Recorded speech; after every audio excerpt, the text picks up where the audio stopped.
মন্ত্ৰী বিমল বৰাৰ সমষ্টিত মুখ্যমন্ত্ৰী হিমন্ত বিশ্ব শৰ্মা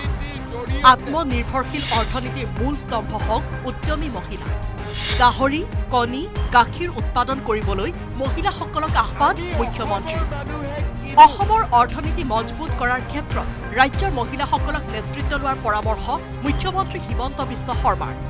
বুধবাৰে টিংখাং সমষ্টিৰ ২৩ সহস্ৰাধিক মহিলালৈ মুখ্যমন্ত্ৰীয়ে আগবঢ়ালে মহিলা উদ্যমিতা আঁচনিৰ চেক ১০,০০০ টকাৰ চেক প্ৰদান অনুষ্ঠানত ভাগ লৈ গাহৰি গাখীৰ কণী উৎপাদনত মহিলাসকলক গুৰুত্ব আৰোপ কৰিবলৈ আহ্বান জনালে মুখ্যমন্ত্ৰী হিমন্ত বিশ্ব শৰ্মাই ৰাজস্থানৰ পৰাই অসমলৈ আহে ৮০% গাহৰি একেদৰে বহিৰাজ্যৰ পৰা কণীও আহে অসমলৈ এই অভাৱ দূৰ কৰিবলৈ মহিলাসকলক আহ্বান মুখ্যমন্ত্ৰীৰ ডিব্ৰুগড় জিলাত কিমান মানুহে গাহৰি খায় ধাবা ৰেষ্টুৰেণ্ট হোটেলত কিমান গাহৰি লাগে এই গাহৰি মানুহে ভাবে আমাৰ অসমৰ গাহৰি কিন্তু আধাতকৈ বেছি গাহৰি ৰাজস্থানৰ পৰা আহে এই বজাৰবিলাক আমাৰ মহিলাসকলে যদি সৰুকৈ কোনেও ১০০টা কণী উৎপাদন কৰিব নালাগে দিনত ১০টাও কণী যদি আমি বজাৰত পঠিয়াব পাৰো আমাৰ অসমৰ অৰ্থনীতিলৈ পৰিৱৰ্তন আহিব পাৰে ডিব্ৰুগড়ত ৰাজ্য চৰকাৰে স্থাপন কৰিব মিল্ক প্ৰচেছিং ইউনিট কিন্তু ইয়াৰ বাবে লাগিব গাখীৰৰ উৎপাদন উদ্যমিতা আঁচনিৰ হিতাধিকাৰীসকলে এই ক্ষেত্ৰত ল'ব লাগিব নেতৃত্ব ভাষণত উল্লেখ মুখ্যমন্ত্ৰী হিমন্ত বিশ্ব শৰ্মাৰ আমি ডিব্ৰুগড়ত মিল্ক প্ৰচেছিং ইউনিট খুলিব খুজিছো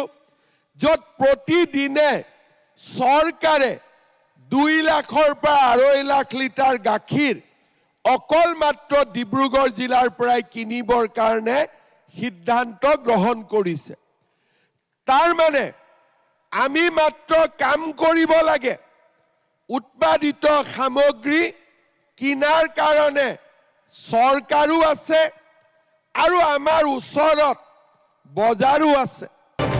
পূৰ্বেও বহুতে মুখ্যমন্ত্ৰী হৈয়ে অসমক নেতৃত্ব দি গ'ল কিন্তু ইমান ডাঙৰ আঁচনি কোনো মুখ্যমন্ত্ৰী বা চৰকাৰে অনা নাছিল বুলি ক'লে মুখ্যমন্ত্ৰী হিমন্ত বিশ্ব শৰ্মাই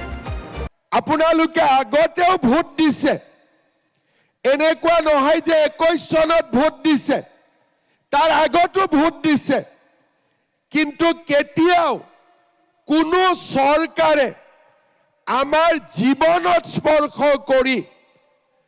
ইমান ডাঙৰ আঁচনি কেতিয়াও ল'ব পৰা নাছিলে মহিলা উদ্যমিতা আঁচনিৰ চেক বিতৰণ কৰাৰ লগতে অভয়পুৰ গ্ৰামীণ ক্ৰীড়া প্ৰকল্প উদ্বোধন কৰে মুখ্যমন্ত্ৰীয়ে টিংখাং সমজিলা আয়ুক্তৰ কাৰ্যালয় মৰাণ টাউন ক্লাবৰ পৰা লুকুমাৰীলৈ ৯ কিলোমিটাৰ পথৰ আধাৰশিলা স্থাপন কৰে মুখ্যমন্ত্ৰীয়ে ইপিনে ডিব্ৰুগড়ত ধান ক্ৰয়ত ব্যাপক খেলিমেলি হোৱাৰ কথা মুখ্যমন্ত্ৰীক অৱগত কৰে সাংবাদিকে এই অভিযোগ সন্দৰ্ভত তদাৰক কৰা হ'ব বুলি জনালে মুখ্যমন্ত্ৰীয়ে প্ৰত্যেক বছৰে ধান কিনা আৰু কৃষকৰ সংখ্যাটো বাঢ়িয়ে গৈ আছে ডিব্ৰুগড়ত যদি কিবা সমস্যা আছে মই এটা ৰিভিউ লৈ লম মই চাই দিম হ'বতো নালাগে তেনেকুৱা কিন্তু মই এবাৰ চাই দিম মৰাণৰ পৰা ঋষেশ্বৰ বৰুৱাৰ report news ১৮ Assam north east আপুনি বিচৰা বাতৰি পাব কেৱল নিউজ ১৮ এপত নিউজ ১৮ এপ ডাউনলোড কৰিবলৈ স্কেন কৰক এই QR কোড গুগল প্লে ষ্টৰতো পাব এই নিউজ ১৮ এপ